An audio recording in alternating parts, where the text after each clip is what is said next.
Napukitambang yun na ison, not to offend you, ha? Kung tanaw ninyo, di kayo mo may sa English ba? Pwede mo musimbas Bisaya, agot? Kung di kayo mo kasabot sa English ba? This is not to insult you, ha? Pwede siguro ato mo sa 4 o'clock, 5:30, no? Hindi mo ko kasabot in English, eh? Pero ganahan lang ko kay social man. Oh, ay, kahilas ba yung social, eh? Importante kasabota, no? Di kay English na, di kay kabaw mo tubag. The Lord will, sato, ang inuuman na kinyo, please, this is not to offend you or to insult you. Mabitaw daghantag misa so that we can choose. Pila ra makabuk English na to? Only 2:45 and 9:30, 11, 2:45 and 7. If comfortable ka na, if kasabot ka, better. If di ka kasabot English, then pagpili og Bisaya. Klaro? Again, wa ko manginsulto, ha? Insulti lang ko sa tinood. Kaya kung ang lata maigo gani, mutingo gina. Pero kung dako ka grado, English ka, okay na na. Padayon ta. So mo na yung mga diferensya ninyo. Di kayo mo maminaw. Choir, minunduman ta mo. You are not here to sing only. You are here to participate in the mass and to sing. You are not singers. You are choir. Muna isa kadawat yung mga choir. Magwali ang pare, mag-text, magtabi, mag-practice. Please practice ahead of time. Klaro, choir? Or else, di naman ako pagkantahon. Please do that. Lectors, do not practice during the mass.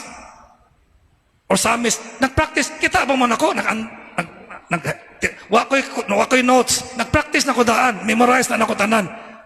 Anang lay ministers or acolytes, ay sige gawas-gawas.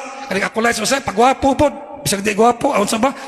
Pagwapo, mga batanon, magsige paso-paso. Mura bagi mga gwapo ba ni mga acolytes? Aon sa ba? Please do that. Lupig kita sa lain reliyon na ison. It's about time. Hapit na may mabalhin. August 5. No? Bago na pong pare. Please, pag-usab na ta. Ang lain reliyon, believe to kayo kung lain reliyon, sputing kayo, behave kayo. Ang Katoliko ra mo kayo mag-shorts. Madyo'y angay. Katoliko ra mo kayo magtabi, matog. Ang Muslim, ibili ng sinilas dito, wajay mangawat. Ang Katoliko, ay sos.